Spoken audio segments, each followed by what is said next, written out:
l'actualité du jour. Et comme chaque vendredi, un round-up se fait dans l'actualité de la semaine. Et nous sommes en compagnie chaque jour dans l'essentiel, bien sûr, de Abdoulaye Mbow, qui est consultant et journaliste ici à Saint-TV. Bonsoir Abdoulaye. Bonsoir à toi Yacine Sekenya. Un plaisir de partager le plateau avec toi. Un plaisir également de partager le plateau avec Momar Diong et les différents invités. C'est l'occasion pour moi de reformuler encore une fois des prières à l'endroit de notre doyen Momar Ndiaye. Jour pour jour, c'est aujourd'hui que cela fait un an qu'il a entamé son voyage, son retour au pays de la résurrection éternelle. Nous prions Allah subhanahu wa ta'ala de l'accueillir dans son plus haut paradis. Merci beaucoup Abdoulaye Mbow. Mais également, nous avons sur le plateau tous les jours, comme vous le savez, Momar Diong, qui est analyste politique, mais également consultant maison. Bonjour ou bonsoir, monsieur Momar Diong. Bonsoir Yacine, bonsoir Abdoulaye Mbow, bonsoir à notre invité. Je m'associe aux prières qui ont été formulées par Abdoulaye Mbow pour le repos de l'âme du regretté Momar Ndiaye. Et à ce moment précis, nos pensées vont bien sûr à toute sa famille, en particulier à son épouse Khadi et à ses enfants, à ses frères Ousmane et Pape, ainsi qu'à sa sœur Soda, qui repose en paix. Qu'Allah l'accueille dans son paradis céleste, le grand doyen Momar Ndiaye. Voilà, et comme vous le savez, sur le plateau, on parle toujours de Covid-19, puisque c'est d'actualité. Et comme vous le savez, le Covid-19 avait démarré à Wuhan, là où actuellement vivent certains de nos étudiants. Raison pour laquelle nous avons accueilli sur ce plateau Monsieur Yoroba, qui est le porte-parole des parents des étudiants qui vivent ou qui étudient, en tout cas à Wuhan. Bonsoir, Monsieur Yoroba. Bonsoir Madame Sek. Comment allez-vous? Donc c'est un plaisir pour moi. Vraiment merci beaucoup à la direction de Saint-TV de m'avoir invité sur ce plateau. Donc je m'associe à mes amis ici présents, pour aussi présenter les condoléances et faire des prières à l'endroit de feu Momar Seyni, mais aussi vraiment envoyer des condoléances à toutes les familles pour les disparus du coronavirus, et vraiment petite pensée à tous ceux qui ont des difficultés et qui sont confinés dans le monde. Très bien. Pour rappeler que cette association qui avait auparavant fustigé la déclaration, en tout cas du chef de l'État, qui disait que l'État du Sénégal ne pouvait pas rapatrier ses ressortissants. Comment avez-vous vécu cette situation? Bon, petite correction d'abord, le mot fustigé peut-être un peu fort. En tout cas, on a été parmi les premiers lanceurs d'alerte vis-à-vis de la situation. Donc au départ, on avait entendu un message qu'on a considéré comme tronqué, et on est venu devant la presse et devant le peuple sénégalais, en tout cas apporter des informations. Suite à cela, donc il y a eu différentes rencontres avec les autorités sénégalaises, mais aussi avec les autorités chinoises, avec lesquelles vraiment durant plusieurs semaines on a tenu des réunions hebdomadaires. Louange à Dieu, Seigneur des mondes, le seul à être imploré. Aujourd'hui, machallah, vraiment les enfants tous se portent bien. Donc le déconfinement a commencé, n'est pas encore total, mais vraiment on remercie le bon Dieu, ils sont tous en parfait état de santé. Alors si on comprend bien, le gouvernement du Sénégal est en collaboration avec les autorités chinoises justement pour prendre toutes les dispositions idoines afin de venir en aide les étudiants, comme vous le dites. N'est-il pas un dénouement heureux pour vous? C'est un dénouement heureux, c'est une heureuse décision vraiment des autorités chinoises de procéder au déconfinement. Donc nous sommes très contents de cela. Mais parallèlement aussi, les enfants ont un message à porter aux populations sénégalaises, au monde entier, pour dire que aujourd'hui, ils sont moins soucieux vraiment de leur état de santé que de la santé vraiment des parents et vraiment des amis dans le monde entier.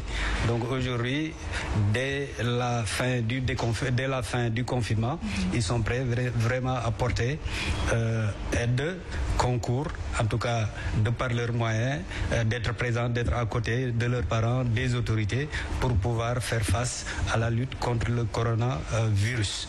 Donc il faut saluer, je pense que les autorités l'ont fait, mais tout le monde a vu la bravoure, le comportement héroïque, le comportement exemplaire. Ils ont accepté les conseils, les directives, la discipline imposée, et vraiment ils nous disent vraiment de dire à l'ensemble du peuple sénégalais, si on veut on doit imiter la stratégie gagnante d'endiguement, de phagocytose, de gestion, de discipline qu'ont adopté les Chinois. Donc tout le monde, vraiment, les inviter à la discipline, au civisme, au respect des règles d'hygiène de base. Très bien. Alors, M. Momar Diong, que pensez-vous de cette collaboration entre le gouvernement et les autorités chinoises? Écoutez, moi je pense qu'à l'époque, la sortie du président de la République avait quand même suscité une certaine incompréhension. Je crois qu'il y avait même un tollé à l'époque, mais en réalité, il fallait comprendre la position des parents d'étudiants vivant à Wuhan. Quand on est loin de la Chine et que tes enfants se retrouvent dans l'épicentre d'une épidémie qui n'avait pas encore franchi les frontières de la Chine, on était loin de nous imaginer donc que ça pouvait nous parvenir. À l'époque, je crois que c'était un réflexe tout à fait normal de la part de ses parents de demander au gouvernement de tout faire pour rapatrier à l'époque leurs enfants. C'est vrai qu'à l'époque, le président avait fait une sortie. On se rend compte qu'il avait raison dans le fond, mais c'est peut-être sur la forme que la communication n'était pas peut-être la meilleure. Parce qu'il avait indiqué qu'à l'époque, le Sénégal n'avait pas les moyens de le faire, sans insister pour autant sur le fait que rester là-bas de la part de ces étudiants était peut-être le meilleur moyen de préserver leur santé, parce qu'il avait reçu des garanties du gouvernement chinois qu'ils vont surveiller ces étudiants et tout faire pour les préserver. Et ensuite, dire à l'époque aux Sénégalais que peut-être c'était un danger, vu la contamination rapide de la maladie, que ces étudiants-là soient rapatriés.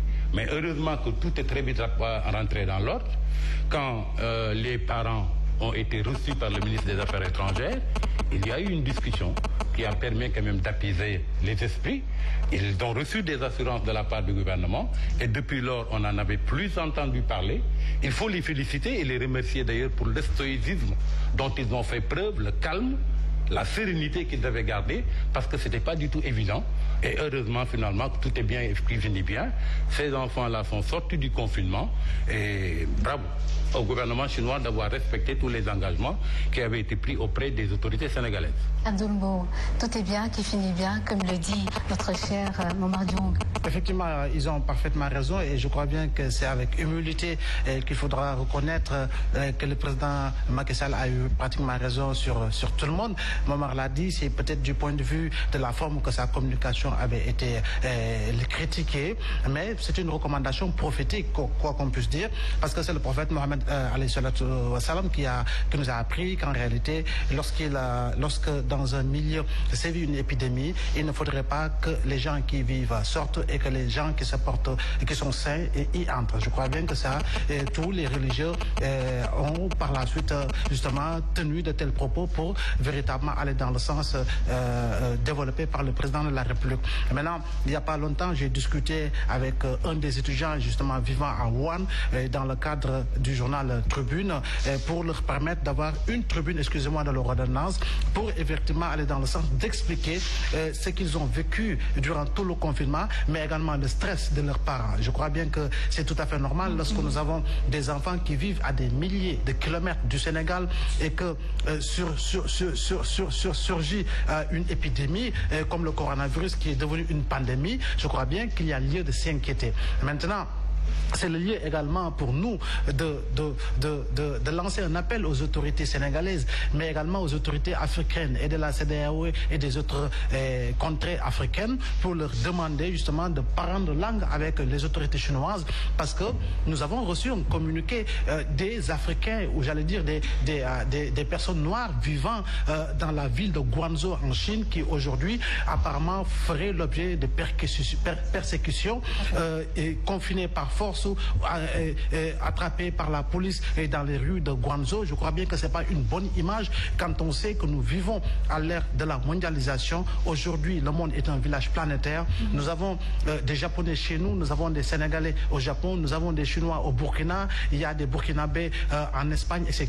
Donc c'est un village planétaire et à l'heure où nous sommes, je crois bien que tous les pays sont devenus des alliés pour pouvoir aller dans le sens de vaincre le coronavirus. Il nous faut impérativement que chaque Africain, où qu'il puisse se trouver dans le monde, puisse se sentir véritablement dans la parfaite sécurité, prise en charge par les autorités des pays d'accueil. Mais les images que nous voyons, ce n'est pas de bonnes images, surtout pour des Africains qui sont véritablement dans cette ville de Guangzhou en Chine. Vaincre le coronavirus partout dans le monde, c'est ce qu'en tout cas, nous, Sénégalais, on est en train de faire, surtout pour éviter les cas contacts. Il faut quand même reconnaître les cas importés plutôt. On est en train de faire tout ce qu'on peut pour pouvoir éradiquer cela. Mais on a remarqué ces temps-ci les cas communautaires. Mais d'où vient ce problème? Alors, maman, je laisse... Écoutez, moi je pense que ce qu'il faut savoir, et c'est bon que les populations le sachent, dans le cadre d'épidémies comme celle du coronavirus que nous traversons, c'est à l'autorité politique, sur les conseils bien évidemment du comité des experts et des scientifiques et surtout du corps médical, qui définit la stratégie, mais c'est la communauté qui doit gagner le combat. Je crois que ça, il faudrait qu'on le sache. Surtout que maintenant, c'est un autre combat qui commence. Il était plus facile d'endiguer le virus et sa propagation quand nous n'avions que des cas importés, qui avaient été très vite ciblés, circonscrits. Leurs contacts aussi ont été circonscrits et ciblés. Mais quand ça commence à devenir des cas communautaires, maintenant c'est l'affaire de la communauté. Et ça, il va falloir que je m'arrête un peu pour le dire en wolof, parce que c'est très important. Allez-y, s'il vous plaît.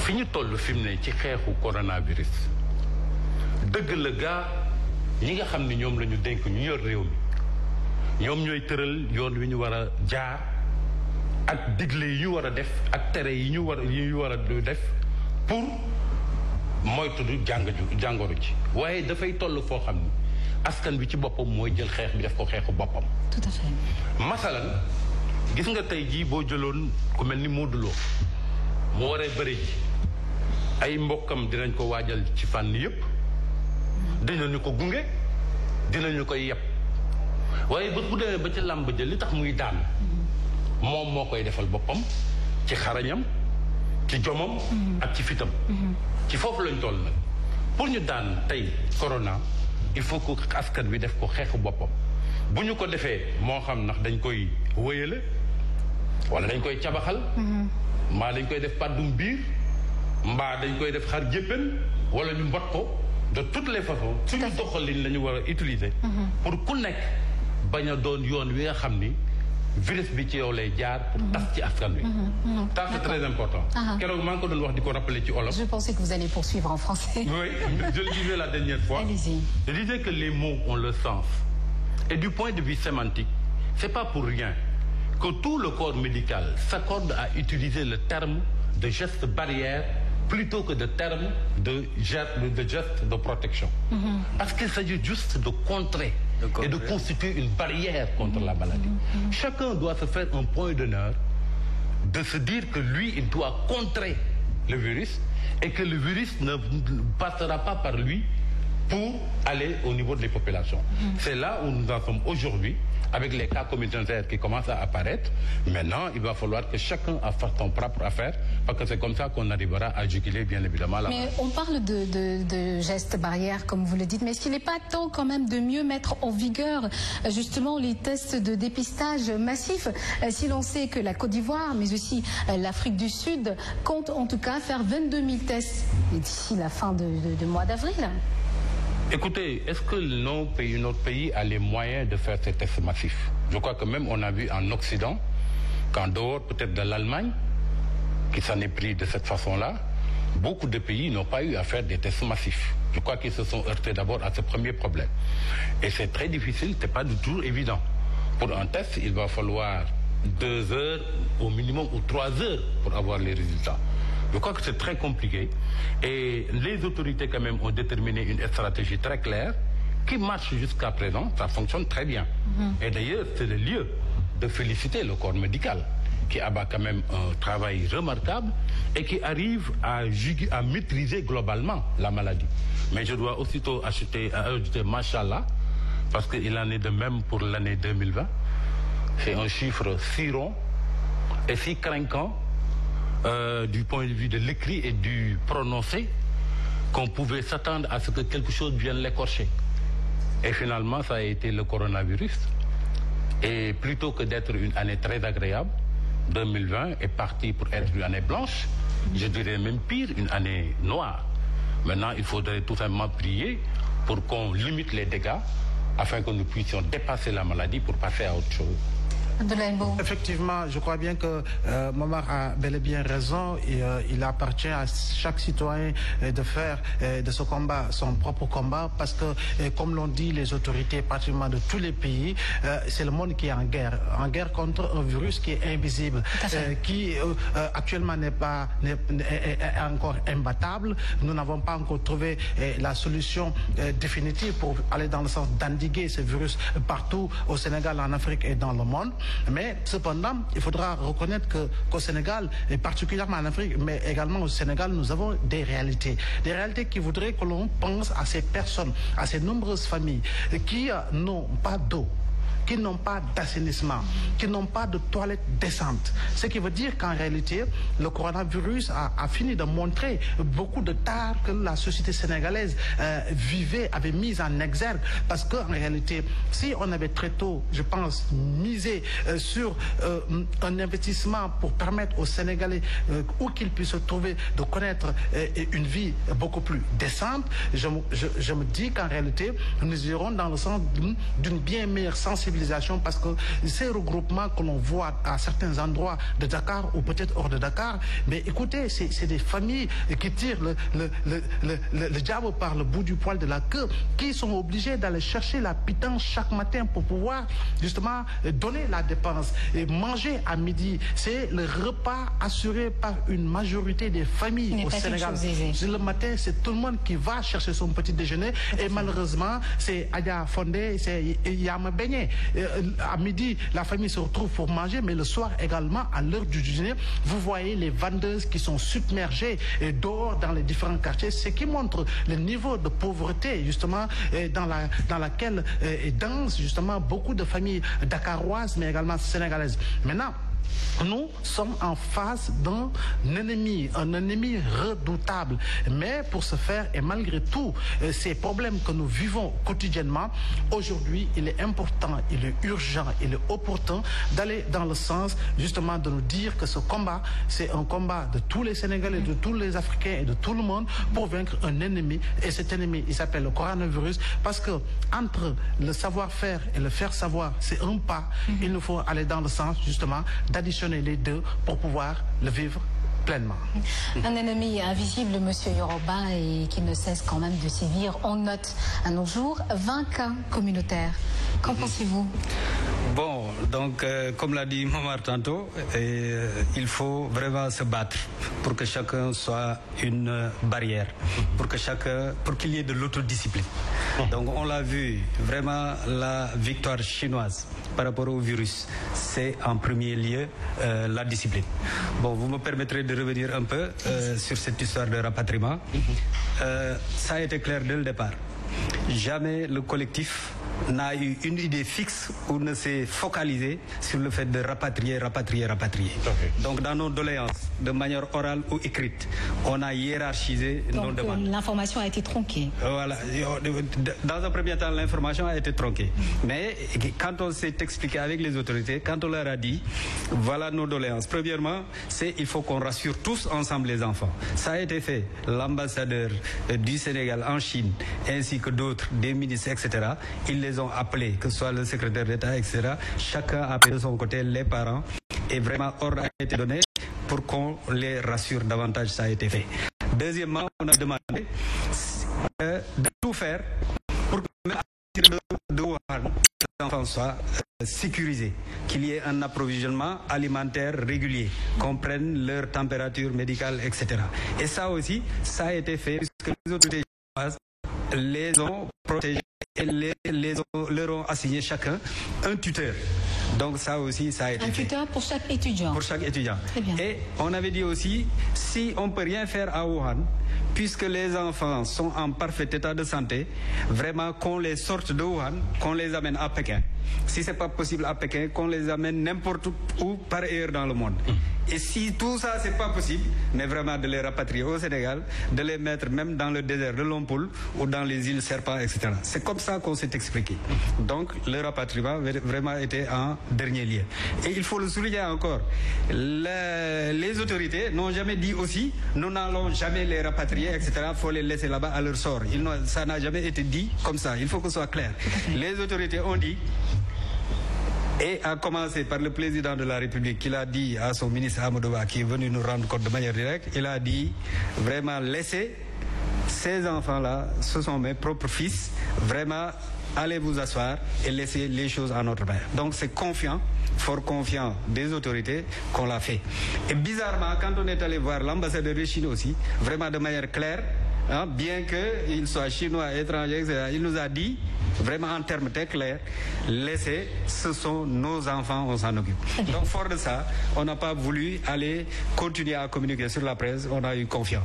Et pour répondre toujours, donc, mieux vaut toujours qu'un président de la République, quel qu'il soit, qu'il ait raison sur le citoyen. Donc on en est fiers, vraiment qu'au finish, que tout ait une fin heureuse. Maintenant, pour revenir par rapport au personnel médical, vraiment je suis d'accord avec les interventions. On est en guerre. Donc il faut laisser les spécialistes, le personnel soignant, de l'infirmière, de l'assistant, de l'aide infirmier, jusqu'aux professeurs, qu'on leur donne tous les moyens, toutes les dispositions, qu'on les mette dans le parfait confort alimentaire, confort vestimentaire, confort logistique, qu'on leur donne tous les moyens dont ils ont besoin et de leur laisser appliquer leur stratégie. Tout ce temps que nous sommes, aujourd'hui on devrait dire, parlons peu, et bien. Mais surtout parlons utile. Donc c'est le temps des spécialistes, c'est le temps des paradoxes, d'accord, mais c'est le temps des spécialistes. Et vraiment je suis d'accord qu'on donne plus de moyens au personnel soignant. Les 69 milliards sur les 1000 milliards c'est bien, mais qu'on leur en donne vraiment davantage.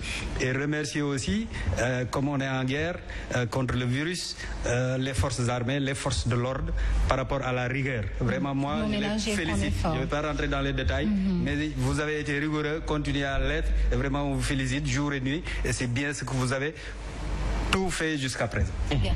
Alors, comme on le sait tous, le secteur de l'emploi n'est pas épargné par le coronavirus. Et même d'ailleurs, le monde entier pourrait perdre 25 millions d'emplois selon l'Organisation internationale du travail. Mais est-ce que la situation au Sénégal est alarmante, même si on sait que le président de la République est sorti quand même pour parler des mesures? Écoutez, le coronavirus a ceci de particulier que c'est une maladie qui peut infester des populations et avec un rythme de propagation très rapide, mais qui également infecte les économies. Et affecte beaucoup l'économie. Et c'est ce qui s'est passé d'ailleurs. Quand le président, le 3 avril dernier, dans son message à la nation, fait une prévision aussi pessimiste qui fera passer potentiellement le taux de croissance qui était jusque-là à un rythme soutenu de 6,8% à moins de 3%, c'est vous dire l'ampleur des dégâts que le coronavirus produira sur notre tissu économique. Mais heureusement que le président a pris quand même les mesures qu'il fallait. La dernière fois d'ailleurs, bien que nous soyons dans un contexte de coronavirus, il avait moins insisté sur la maladie que sur les mesures économiques qu'il avait prises. Parce qu'il avait compris l'ampleur des dégâts que ça peut faire sur le tissu économique. Et d'ailleurs, quand il y a eu l'adoption et la promulgation de la loi d'habilitation par l'Assemblée nationale, la première ordonnance qu'il a eu à prendre est relative au code de l'emploi. Et c'est très, très, très important. Parce qu'il s'est dit qu'il y avait deux choses à préserver. La première chose, c'est le licenciement. Parce qu'il y a beaucoup de chefs d'entreprise qui peuvent être prompts à invoquer un motif économique pour licencier. Parce que c'est des entreprises qui jusque-là traversaient des difficultés avant même que le corona ne vienne à nos portes. Et à partir de ce moment, c'est un prétexte commode d'invoquer la situation de crise pour licencier à tout va. Et le président a voulu que ça ne se passe pas comme ça. Et une des dispositions qui a été prise par l'ordonnance, c'est que tout licenciement, autre que celui motivé par une faute lourde de la part de l'employé est nulle et de nul effet. Ça permet au moins de sauvegarder les emplois de ce point de vue-là. L'autre mesure vise bien évidemment le chômage technique. Parce qu'on s'est rendu compte qu'aussitôt que la crise s'est déclarée, il y a beaucoup d'entreprises qui se sont mis à envoyer leurs travailleurs au chômage technique et généralement sans rémunération. Et le président de la République a voulu, qu'on trouve des solutions alternatives au chômage technique, qu'on ne recourt pas systématiquement au chômage technique. On peut le faire en utilisant le travail à temps partiel, le travail par roulement, par une anticipation des congés payés. Et il a proposé un certain nombre de formules qu'on peut utiliser en lieu et place du chômage technique. Deuxièmement, il voudrait que le chômage technique soit encadré et soit inscrit dans la durée de la loi d'habilitation, c'est-à-dire 3 mois. Et surtout, ce qui est important, il voudrait qu'on n'envoie pas les employés en chômage technique sans pour autant les payer, comme il y a insisté d'ailleurs le 3 avril dernier, au moins 70% de leur salaire. Ce qui n'était pas garanti jusque-là. Parce que l'article L65 du Code du travail, jusque-là, ne faisait pas de la rémunération du chômage technique une obligation. Ce ne pouvait être une obligation que si c'est expressément prévu par un accord individuel entre l'employeur et l'employé ou un contrat collectif dans le cadre de la convention collective. Mais ce n'était pas garanti. Donc ça veut dire que tout simplement, le président tient à ce que les entreprises ne prétextent pas, encore une fois, du Covid-19 pour licencier à tout va, que les emplois soient préservés le plus longtemps possible, que les travailleurs envoyés en chômage technique puissent avoir un moyen de subsistance, c'est ce qu'on appelle le revenu à caractère alimentaire, au moins pour leur permettre de vivre. Sans quoi, tous les efforts que l'État fait pour viser le 1 million de ménages, pour les soutenir en denrées de première nécessité, sera annihilé.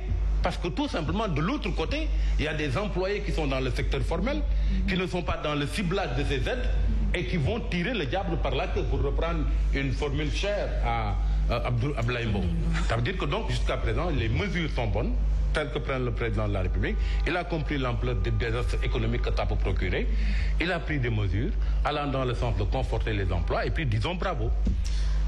Abdoulaye Mbow, on a vu la sortie du ministre du Travail, M. Sambassi, le ministre du Travail, mais aussi justement le ministre du Travail, mais aussi de l'Emploi ici au Sénégal, est sorti ce matin pour parler de ce plan de sauvegarde de l'emploi au Sénégal. Qu'en pensez-vous? Je crois bien que c'est la meilleure démarche et pendant que le Sénégal et le monde vivent la pandémie du coronavirus, meilleure décision ne pouvait justement concerner les travailleurs du Sénégal. Parce que majoritairement, il faut le reconnaître, nous avons des emplois précaires au Sénégal. Aujourd'hui, l'emploi n'est pas ce qu'il doit être réellement en termes justement d'établissement d'un contrat de confiance et basé sur justement la morale entre l'employeur et l'employé, à telle enseigne qu'aujourd'hui, que l'on voit au Sénégal énormément de licenciements qui ne se justifient pas, alors qu'en réalité, si on suivait le code du travail normalement, cela ne devait pas se faire. Je crois bien que meilleure décision ne pouvait être prise par le président de la République, fort heureusement Momar l'a rappelé, mais nous vivons une catastrophe mondiale.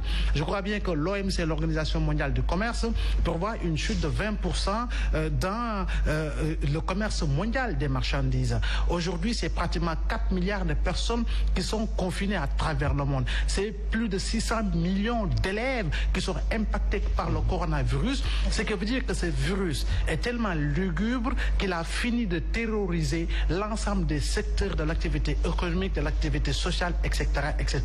Donc, chez nous, fort heureusement, jusqu'à présent, nous ne vivons pas ce que d'autres pays vivent.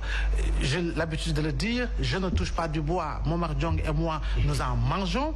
Donc, c'est aller dans le sens justement de nous dire que nous, au Sénégal, nous, en Afrique, nous devons mieux nous battre. Mieux nous battre, c'est écouter attentivement ce que l'autorité politique dit, ce que l'autorité sanitaire dit, et nous, citoyens, que nous soyons l'autorité politique en retour, que nous soyons l'autorité sanitaire en retour, de par le comportement que nous devons avoir dans nos milieux de travail, le comportement que nous devons avoir dans la République, mais également dans nos maisons, par la sensibilisation qui doit être véritablement accentuée concernant nos enfants, concernant nos neveux et nos nièces. Et je crois bien que si nous vivons dans cet environnement et continuons de vivre dans cet environnement, nous aurons l'occasion de vaincre justement ce coronavirus. Je rappelle également au passage, Momar, qu'il nous faudra également faire très attention. Heureusement que nos autorités sont très alertes parce qu'il y a une fausse chloroquine qui est vendue en Afrique. À quel dessein? Mais aujourd'hui, il est impératif que tous les Africains fassent bloc pour ne pas permettre justement une quelconque entrée par rapport justement à des produits contrefaits qui pourraient justement être pires que le coronavirus. Et le télétravail dans tout ça, on a remarqué que c'est le mode de travail actuellement de plusieurs sociétés.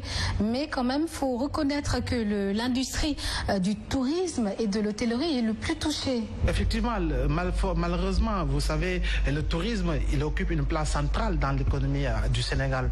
Et quoi qu'on puisse dire, il y a beaucoup de programmes et de projets à travers le plan Sénégal émergent qui concernent le tourisme.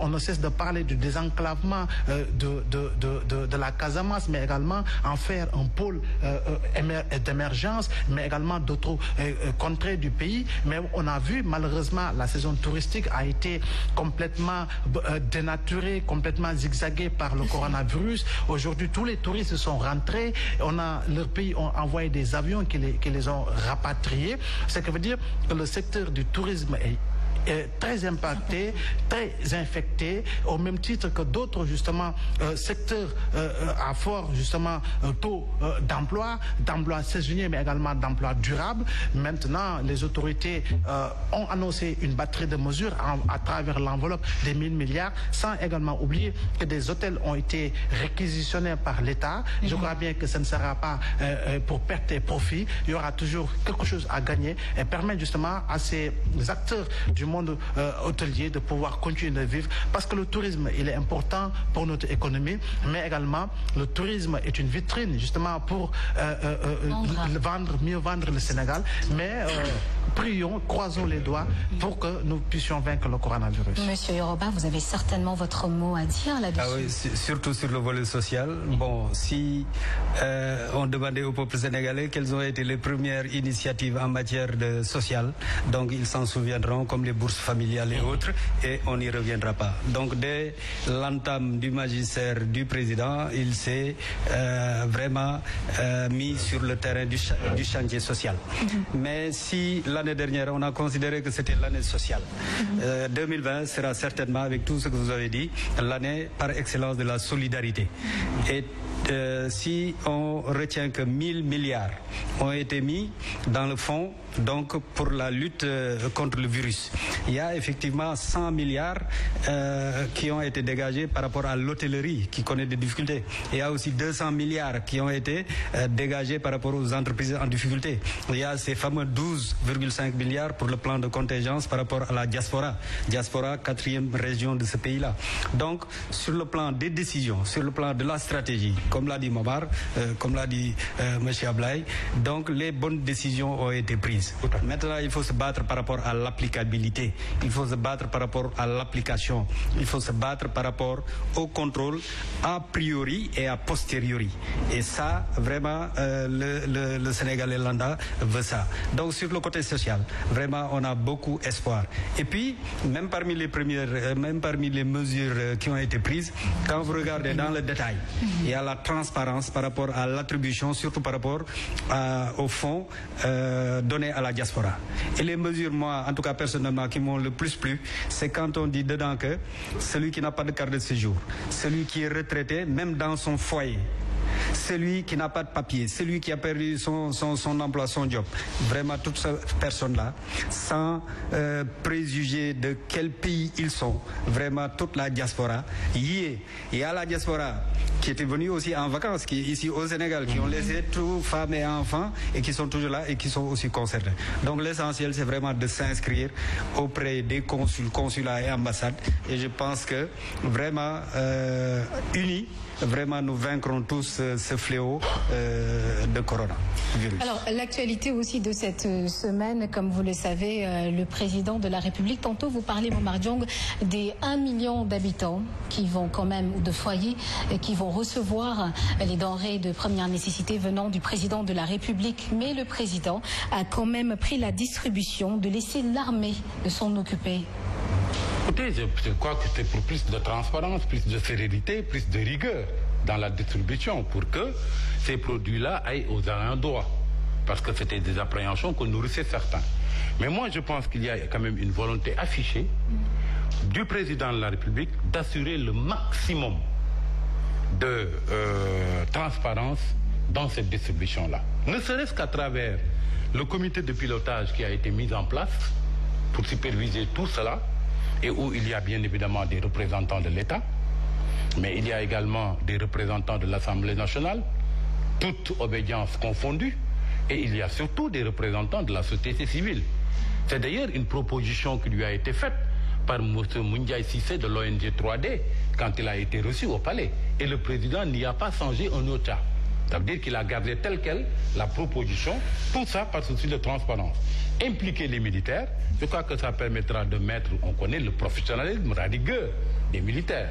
Ça permettra quand même que ça n'aille pas vers une destination qui n'était pas prévue initialement. De toutes les façons, de toutes les façons, l'option a été prise d'acheter des denrées et de les distribuer. En mettant en place une logistique très lourde, 330 camions qui vont sillonner tout le pays pour distribuer ça. Moi, j'aurais été plutôt pour l'option d'une subvention des produits de denrées de première nécessité. Si l'État avait décidé, par exemple, de mettre cette enveloppe pour subventionner à moitié prix l'huile, tous les produits de denrées de première nécessité, tous les produits de denrées de première nécessité, bien évidemment, tous les Sénégalais seraient touchés.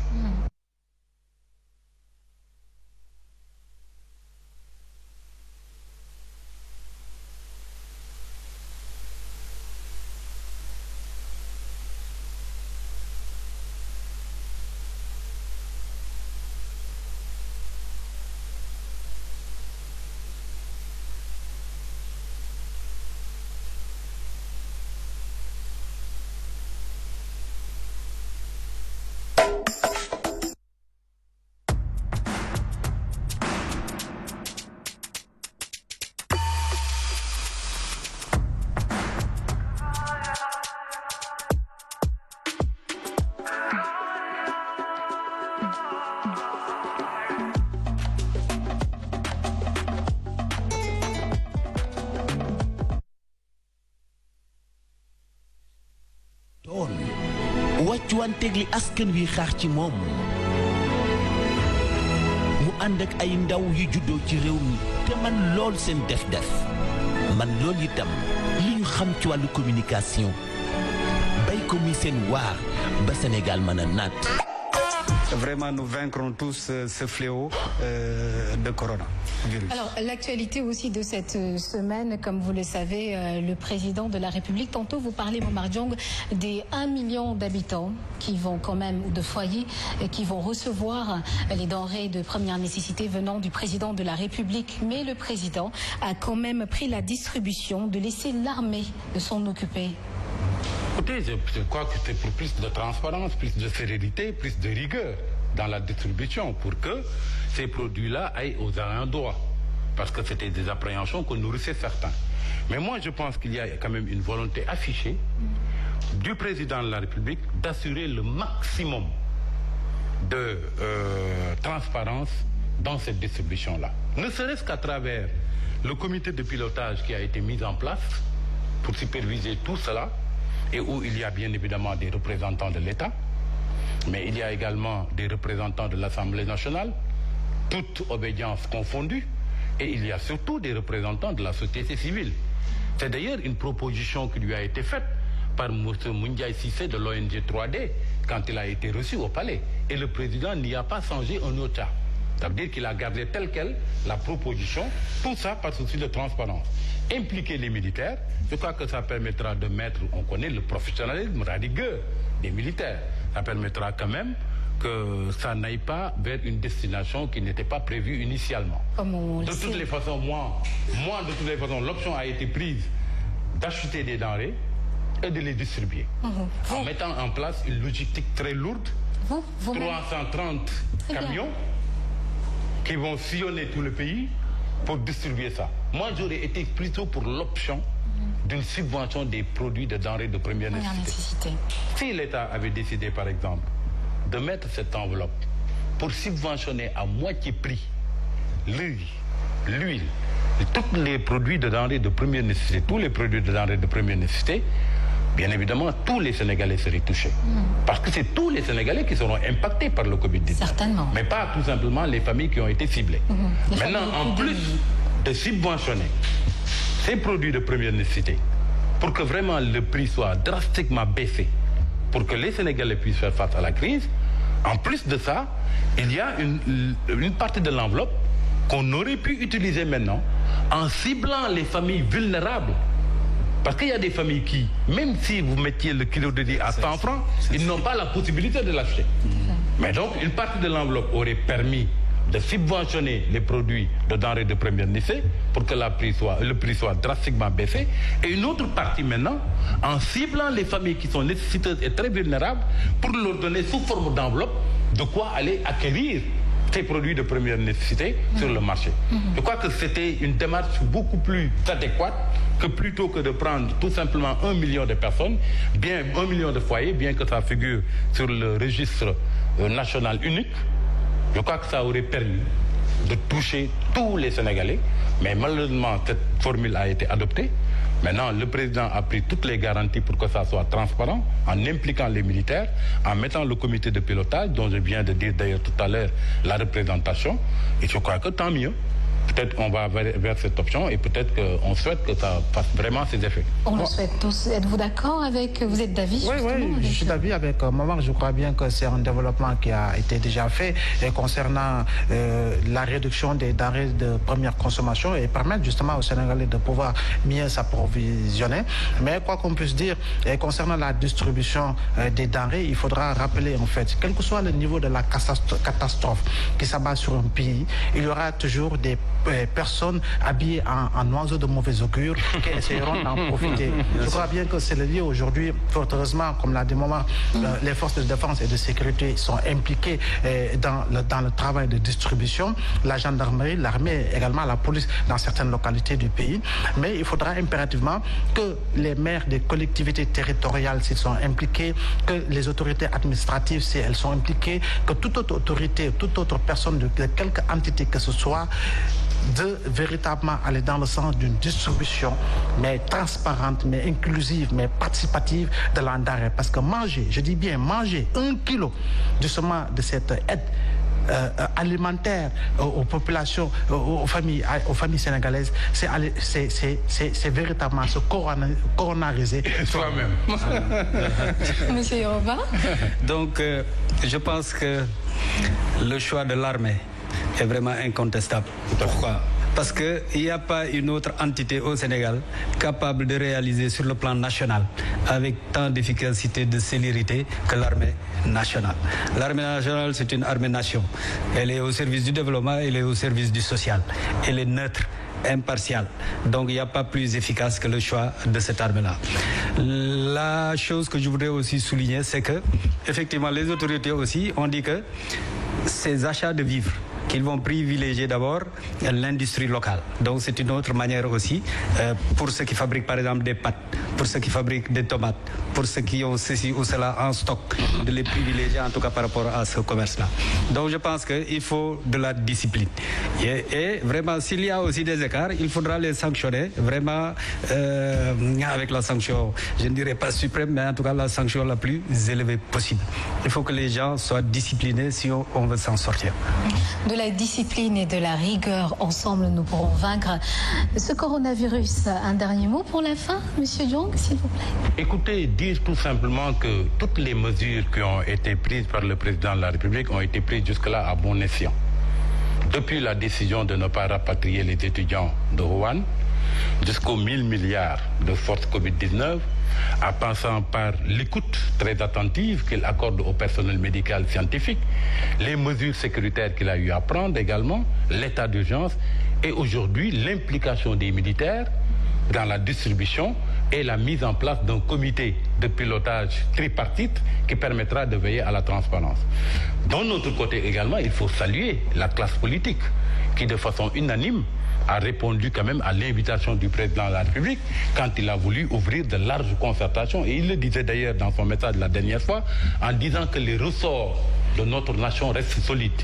C'est tout le Sénégal uni qui se met derrière le président Macky Sall qui, à bon général, est en train de mener les troupes et jusque-là, prions le bon Dieu, tout se passe globalement bien, notre corps médical maîtrise globalement.